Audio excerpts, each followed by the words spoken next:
Every year we celebrate freedom, but here is the uncomfortable question. How much of your life is actually our choice?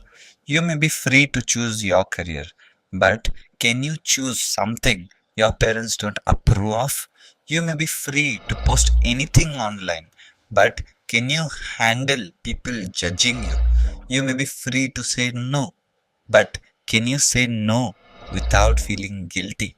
This is where independence becomes interesting because being independent is not only about having freedom, it's also about being able to use that freedom.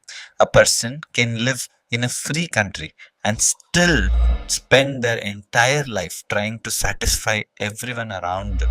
The marks you choose, the job you take, the clothes you wear, the person you marry, sometimes even the opinions you have. And psychology gives us an important clue here.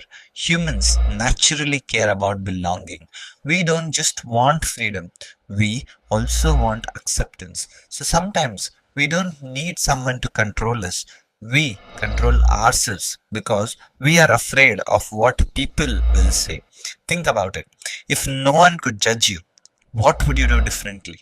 That question can be uncomfortable because the answer may show where your real chains are. And I'm not saying ignore everyone, that is childish. Other people's feedback matters, but there is a difference between listening to people and living for their approval. So, this Independence Day, don't just ask, is my country free? Ask something more personal. Which decisions in my life are actually mine?